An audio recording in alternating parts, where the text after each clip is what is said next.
Започва кампания за безплатни прегледи и така се поставя акцент на женското здраве. Какво означава инконтиненция и колко са важни профилактичните прегледи? Добро утро казваме сега на доктор Явор Лозанов, специалист по акушерство и гинекология. Здравейте! Здравейте! Добро утро на вас и вашите зрители. Кажете ни сега тази сложна дума инконтиненция какво означава? Така, преведено на нормален език, инконтиненцията представлява незадържане на урина по някакъв повод. Инконтиненцията има няколко вида инконтиненция, като ние днес ще се спрем специално на стрес инконтиненцията.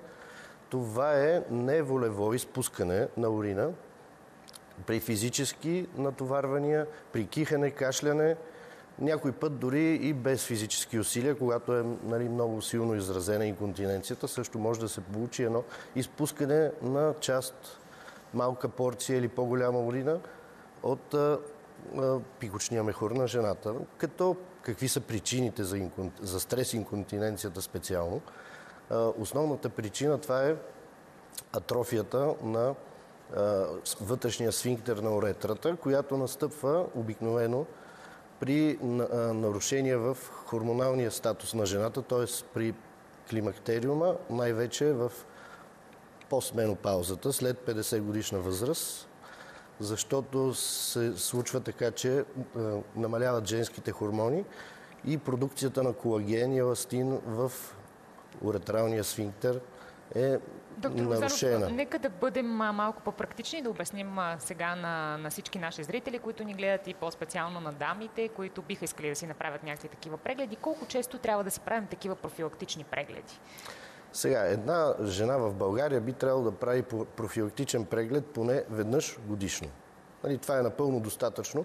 Ако жената е здрава, няма някакви хронични заболявания, няма някакви възпалителни заболявания. Правим ли си ние жените тези прегледи веднъж годишно или доста често ги пропускаме и само когато се появи някакъв проблем, прибягваме към специалиста? Сега, моите наблюдения са, че младите жени в България доста често, дори и по-често от веднъж годишно се преглеждат.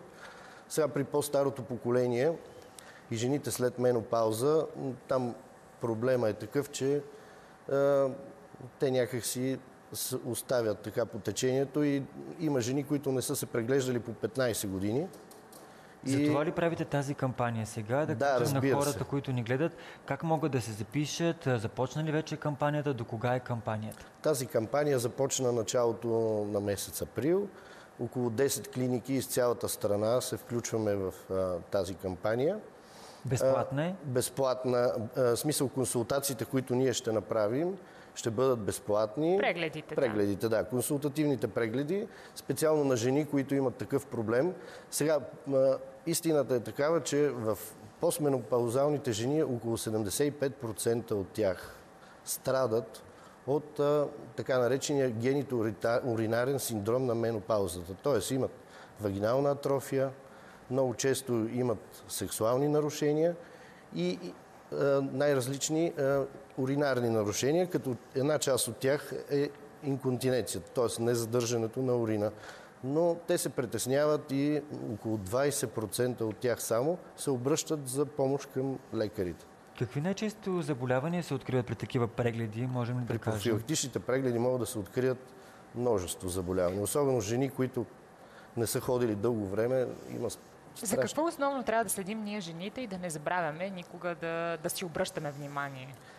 Така, най-редовно трябва да се прави профилактика с цитонамаска, с колпоскопия, за да се направи скрининг на един от така да кажем, пълен преглед. Да. Цялостен преглед, абсолютно всичко, за да имаме пълната картина. Естествено, значи, когато влезе една дама в гинекологичен кабинет, задължително се прави оглед. Първо се снема анамнеза, прави се оглед, след което се правят инструментални изследвания, взима се цитонамаска, сега разполагаме с множество генетични изследвания, които може да изследваме и да профилактираме вирусни. Те вече са по желание на пациентката, нали така? Да. Но специално в нашата кампания, тя ще бъде обърната към стрес инконтиненцията. Тоест, предимно пациентки ще се записват, които имат незадържане на урина поради някакво естество. И вече нали, специалистите, които се занимаваме в тази област и тази насока, ще преценим дали можем да интервенираме по някакъв начин или какъв е типа на инконтиненцията. Финално да ни кажете, доктор Лозанов, на каква възраст горе-долу жените трябва да бъдат най-внимателни и да отделят внимание на своето здраве и ако някой сега гледа и иска да се запише, как може да го направи? Във всяка една възраст, разбира се, защото незадържането на урина може да се получи и в една много млада възраст.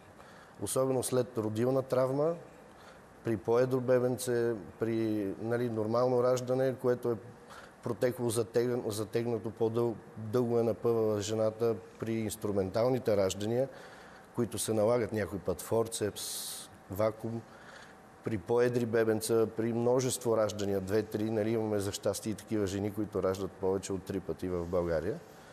И точно тези жени също биха могли да се прегледат, а също така и жените, които са в менопаузална възраст, когато там е много често срещана инконтиненцията. Лечението на това страдание може да бъде по няколко начина, като един от тях е оперативния, но сега съвременното лечение, което се извършва, е с апаратна лазерна терапия, модерна, която от около 10 години в Европа. Точно за това са обаче профилактичните прегледи, които вие сега правите. Кога ще бъде кампанията, за да знаят нашите зрители?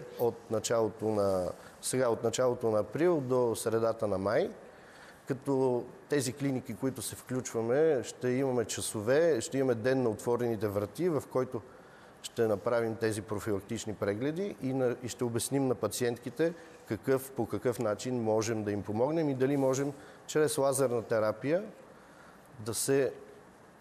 да се помогне и да се избегне оперативно. Благодаря ви много. Важно е да насочим вниманието към превенцията.